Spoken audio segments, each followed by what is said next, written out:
Hey guys, we're back for episode 11. 11? Oh, we didn't do last time. We're like double digits now. Like we have too many, like not enough fingers to say how many episodes we've done.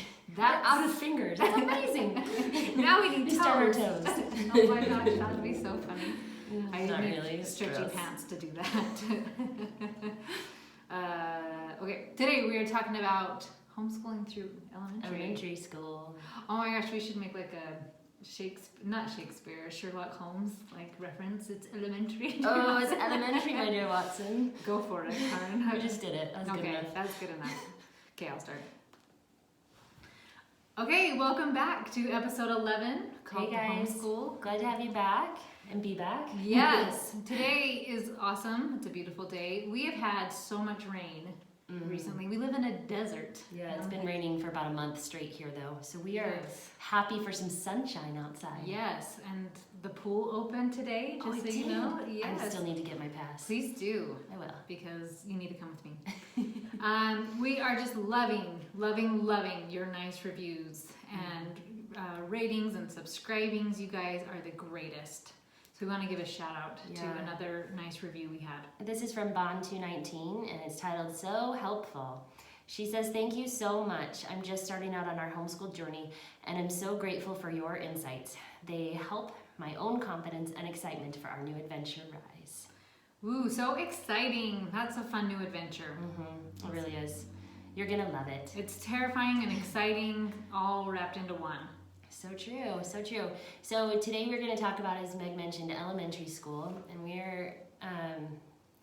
we always think we don't have a lot to say on the topic, but we might get a little wordy again. Yeah, so then we thought, well, maybe we need to individualize it for like younger grades and older grades of elementary, because it is a huge span.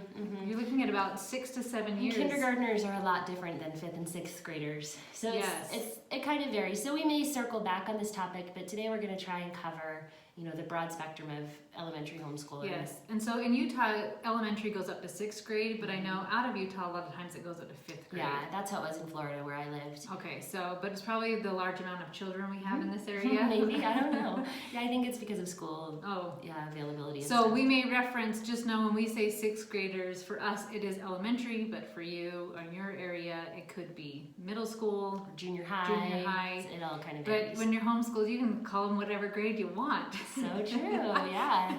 And I do have a 6th grader this year, and she just asked me, "Am I in middle school?" I was like, "Yeah, I don't know. If you want to be." So that was kind of funny.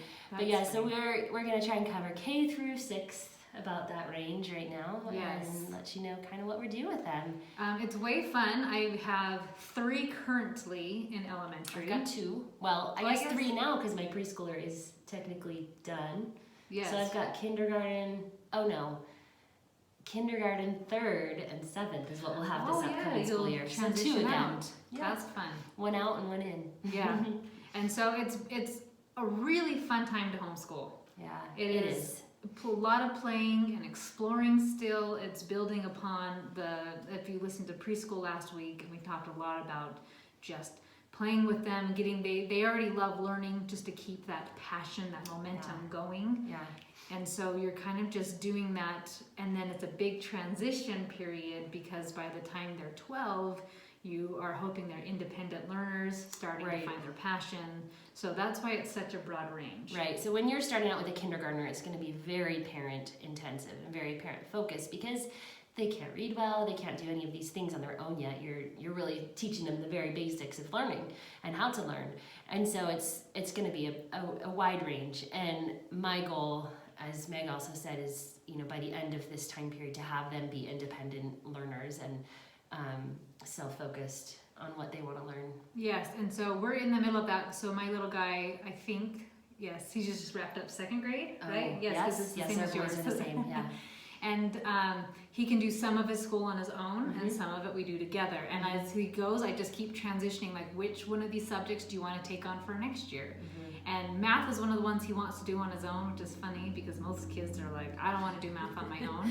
Mine does math on his own too. Oh, does he? Okay. Because we have a computer program that they're doing it. And so it really is, he watches a little video and then he completes them.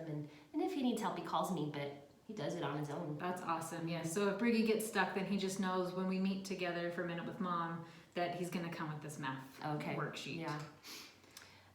So this is, it's going to be a gradual process from kindergarten through 6th or 5th grade, wherever yours ends their elementary journey.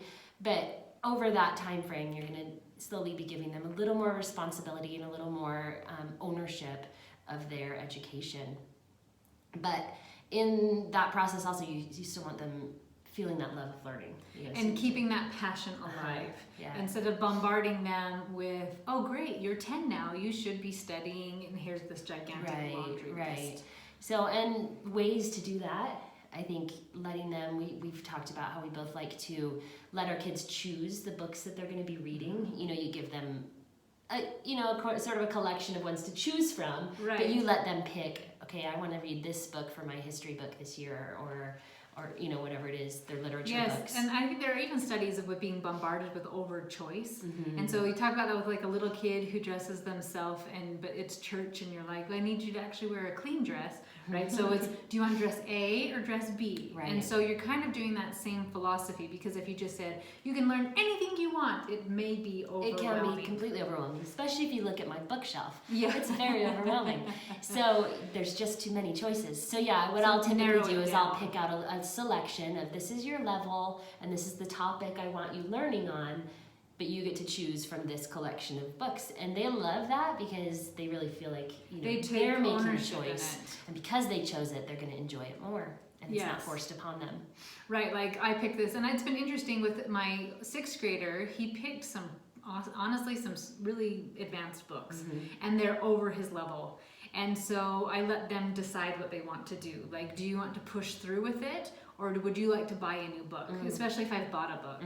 And so sometimes Joshie says, I'll pay for one. Or sometimes they'll say like, I picked it, I'll finish it.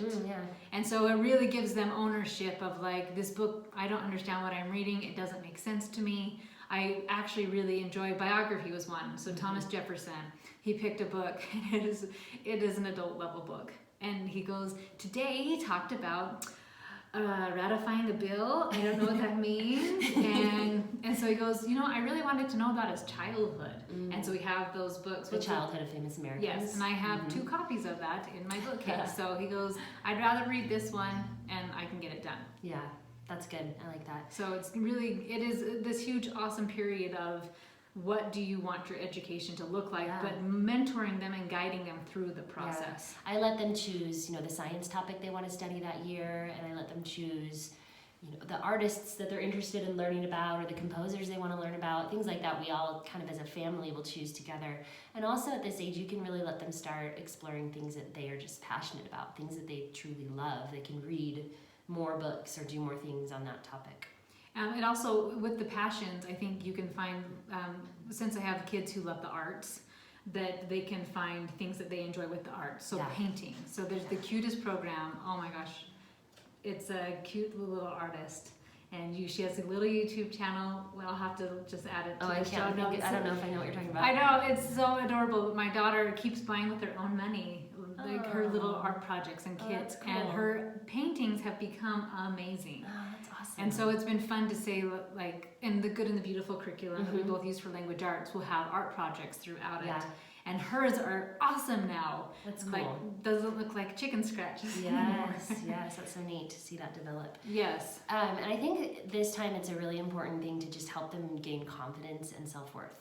Because if they're not feeling like they're worthy or they're good enough in their school because they're constantly being told, it's not enough, or it's not, you didn't spell that right, or you didn't, whatever, but instead, build them up and help them develop that. Yes, and one of the things I learned the hard way, as you usually do, is you need to make sure you're praising them for their effort. Instead of saying, oh my goodness, you were amazing at math. Because then one day, math gets hard, and then a lot of times kids take it like, well, I'm stupid now. I used to be good at math because it was easy for me, but now math is hard. I know, I'm stupid. Yeah. Right, and so then they internalize it, well, I'm stupid and why try? And then you have to figure out how to solve that problem. Instead, if you're praising them for their effort when math gets hard, like, remember, you've done this before. When things get hard, you know what to do because you're a hard worker. And hard workers know how to figure this out, right? And then it's like, okay, it is hard, but I do know how to figure this out. Right. and you get much greater results instead of like, I'm a great reader, I'm smart. Like, I know how to learn. I enjoy reading. Right. And kind of changing their mindset with that. Yeah, so and during these, we've kind of touched on this a little bit, there are some things that they can do entirely on their own, you know, maybe handwriting or something like that, that they, the younger ones particularly, can do entirely on their own, and then you're going to give them subjects that they can work on independently, and those things are going to gradually increase.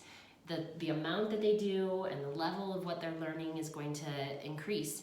As they get older, maybe longer time commitments of how much time they read or study this subject. But also, they're not going to have complete responsibility yet because they're still young.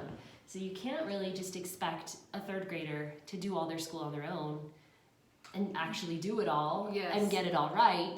They really do need you still. They really need you checking in on them and making sure things are correct and that they're actually doing the work.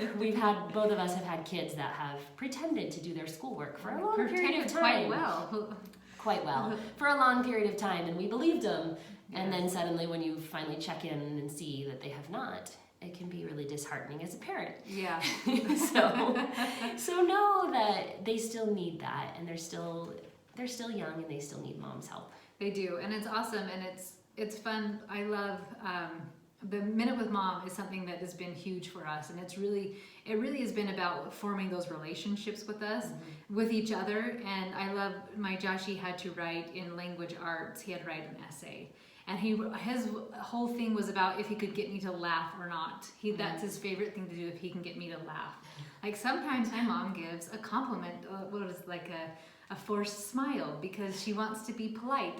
But if I can make her laugh, like that's my favorite thing to do. That's cute. You know, and so you're really building these awesome relationships because you're getting them ready for the teenage years. And so I really, as I'm about to have my fourth teenager, like it's so important to have that solid foundation of a relationship. Yeah, I was thinking about that with my oldest, who's 14. And he and I just have this beautiful relationship, and I really feel like it's due to, you know, the home atmosphere that we've had and being able to study and learn these things together. We have so much in common and so much related to each other because of this, and it's built just this beautiful relationship over time, and I love it. I love it so much. Well, that's what yesterday I wanted to get some stuff done, and my 16-year-old said, please come cuddle with me. Just cuddle with me before I go to work, right? But then they actually have, I was thinking about this, when you have a little one, and so Karen's Millie is hilarious and all over the place, right? She's a busy little girl. She's so cute. But Karen can say like, Millie drew all over the wall, and you don't think bad about Karen and you don't think bad about Millie. But as they become teenagers, their topics are heavier. They have issues of depression or suicide, pornography, swearing. You know what I mean? Like the issues are bigger. And so, like, can you speak with your kid? Have you built this relationship when they can say, hey, I'm struggling with this. Do you have this foundation built with them? Yeah, that's so good. And these are, I guess elementary is really that time. It's the time you're building that trust. Yeah, so that they know that they can come to you and trust you. So yeah, relational is huge during this time. And you can, like, if you have a good relationship with somebody, you can teach them anything. And it makes it... And they'll believe anything. Sorry. I hope you're not lying too. No, is that where your daughter learned it? No, just kidding. Totally joking. All right, so also in this time period, we need to teach them the value of work. Yes. Not just schoolwork, but housework is a huge part of both of our homeschools, because when you're a busy mom homeschooling your kids, you need a lot of help from your kids. Yes. So that is a huge part of our regular day, and I feel like it's a huge part of things that kids need to learn. It's maybe not a school subject, but a very critical skill that kids need during this time. Yes, and when I see people posting like adulting is so hard and all these things are so hard, I think, oh my gosh, like, did you not learn how to budget your money or wash your own clothes or grocery shop and all these awesome things that I've been really putting forth a lot of effort. Adulting is so easy for Megan. Well, I mean, like it speaks to me in volumes. So easy. Whatever, I still want to hire a cleaner, so if anybody wants trade work. No, but really, that's what I want to teach my kids, and this is the time I'm teaching them. Yes, and teaching them how to do the chores well, not just saying go clean your room, but teaching them the value of like, okay, first we start with straightening out our closet and putting our shoes in matching pairs, and then we make our bed, and then we, you know, whatever it is that they need to learn those skills, not just be told to go and do. Yes, and showing it, and it's so funny, we call them mom tutorials. So when we get stuck, I go, oh, what a wonderful opportunity, and I gather everybody around, and I make like a pretend YouTube tutorial, and so we've done like how to put the Tupperware away in the Tupperware bin, instead of just shoving it all in so it all falls out. Yep. Like the big one goes on the bottom, and then the gradually goes in, right? And we've done it with our rooms, and we've done it with bathrooms, like the tutorial of how to scrub a shower. And then they may forget, and I go, it's okay, we'll do another tutorial. And sometimes they don't want another tutorial, so they'll do better work because they know, smart. Like, is it approved or is it mom approved? Yeah. Well, and that's what I say to my kids when they tell me they finished cleaning their room. I say, is it to mom standards or your standards? And they're like, okay, I'll go clean it some more. Give me 20 minutes, then come check it. So we've been talking a lot about kind of the relationship, building with your child. But let's talk about some of the details of what elementary logistically looks like, and maybe some of the curriculum and stuff like that. Right, yeah. So what I do with my kids is I have a daily checklist. So for instance, Monday you do math, you do language arts, you do science, you give them just like their daily list of the things that they're expected to do for that day. And each day it's going to vary because we don't do every subject every day. And so they have their checklist that they have to complete during that day, their school checklist. We also have a similar system for our chores. And so, I mean, I don't really give them a specific time or an order that they have to do these things in. It's really just like, finish your list today. Is your list done? And they know that, and we're really flexible on timing and everything like that. And typically we start 8:30 or 9, just depending on how early they get up. I don't wake my kids in the morning, I let them just wake. And we start with a devotional, and we do that around breakfast, around the table, and we do a hymn, a prayer, read a little scripture passage, and we'll do a little book. We're reading a book on manners right now, and trying to think of what else we covered during this. Oh, that's when we do our Greek and Latin roots. It's not devotional, but it's just we're together, so we do it. And that's the gist of it. I'll pull out, I have some art cards that I'll pull out, and we'll just do an artist picture each day. And that's what we do in the morning. And then they go and they do their independent stuff that they can work on, and for a period of time. And about maybe 10:30, they're ready for just a break. And so they'll just all kind of run outside for a little bit, have a snack, 20 minutes or so. Again, not really like scheduled or set in stone, anything like that, but it's just sort of the routine. And then we hop back in and finish up what they can until lunch. And lunch is our gather again and do read alouds and whatever subject, history or science of the day, artist or composer, that kind of thing is done during that time period as well.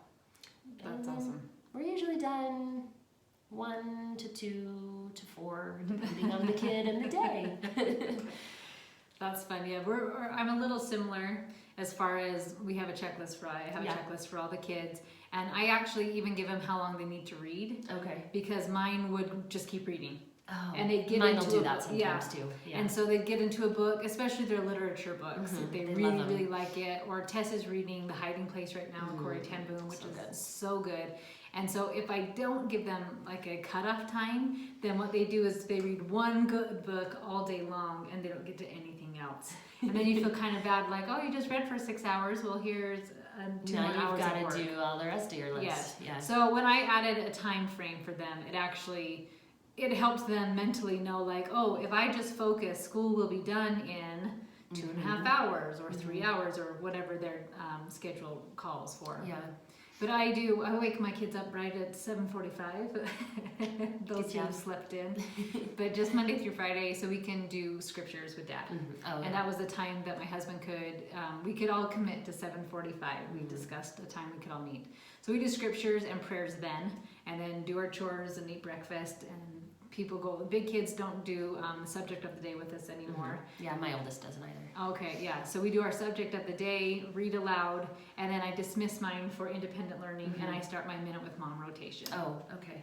And then, like, when I'm done with Minute with Mom, I'm done. And if they need me, I can help that day, but usually they know if they get stuck, then we'll help them the next day during their Minute with Mom. Oh, okay. And so that there's always a way to have access to me. Some moms don't mind their kids coming to them all the time, but I'm like, whoo, I do need a turn off button. Like, well, you do have 7 of them. So. I do. So like 7 people are like, Mom, guess what? I'm like, oh, okay, save this for Minute with Mom tomorrow. It'll be awesome. But our Minute with Mom time is very precious, and we do work really hard with the younger kids to not interrupt. Sometimes the older kids. Is this important? And then can it wait? We'd ask them those questions, and they're like, well, it kind of is important, and I don't know if it can wait. And I go, give me the subject, like cereal, and I'm like, that one can wait. So, cereal. But that's just a really great time when they get stuck on math. We can do those types of things together, so that they always know, like, Mom, this isn't working for me. I don't understand it. Can we do this tomorrow during Minute with Mom? Oh, yeah. That's so they always know they can do it with me. So I'm actually usually done teaching by 11:30, and then they're done when they're done. And so sometimes it's 5, sometimes it's 1. Yeah. That's kind of the short, like the very condensed version of elementary. Like we said, we're combining kindergarten to 6th grade into one episode. It's pretty broad. Did we already talk about our curriculum that we used in one of them? Because I did kind of write that out, but I couldn't remember if we already talked about it. I think we did 100 different ways to homeschool. Oh, that's right. We did. And so we did talk about our curriculum. And like I said in the last episode, if you want some help picking books, hit me up. Send me an email. Let's chat. And because I know, especially when you're starting, it can feel overwhelming. It really is overwhelming because there's so many choices. So it's nice to know, like, tried and true methods that moms are using continuously. You know, like for me, if I know I've used it for 2 or 3 years in a row, that's a good one. Oh, I know what I was going to add with this too, is as I do have so many kids, and I think I'm so good with this. I'm teaching the subject like a pro, like bring it on, I'm amazing, and then my next kid comes and it doesn't work. Yeah. And so being completely willing to adapt, drop a curriculum, and try something new. Yeah, that's an important thing. Yes, that some kids do. So my Joshy hates art. Like, he's a math man. He's math and science speaks to him. But if he has to draw or color something, he goes, oh, please don't make me do this. But my sweet Tess, she would paint all day long. I know, I have kids like that too. I have one that's really into art and one that would just rather never see it again. So so I expose Joshua to good art and expose him to good music. But don't make him do it. But I don't make him paint. And I don't make him compose music. I don't make anybody compose music. But being very willing to be adapting and flexible, and as soon as you think that you are just killing it, you're going to have another kid who's going to teach you that you're not. And then you learn how to be awesome with each kid and individualize their education, because that's the perk of homeschooling, is individualized education. Yep, so true. Well, great, good tip. Okay, so that felt like so much information, and I feel like we could have talked about every grade individually. Feel free to ask us questions, email us. I guess we don't have a call to homeschool email. We don't have a call to homeschool either of our email. websites. You can contact us at Teach Beside Me or the Hidden Mama. Or send us a DM. Or on Instagram, we're there. You can ask us any questions, or connect with Meg if you want to have help creating your schedule. Yes, and Karen, I've got a lot of book lists and things on my website as well. And awesome printables. So many great printables. So connect with us if you have any questions or need a little more help, or you're still feeling totally lost. We get it. We've been there. We have been there, and we know there is light at the end of the tunnel. Yep. And you've got this. You can take it. You guys do. All right, you lovely ladies. We will talk to you next week. Bye-bye.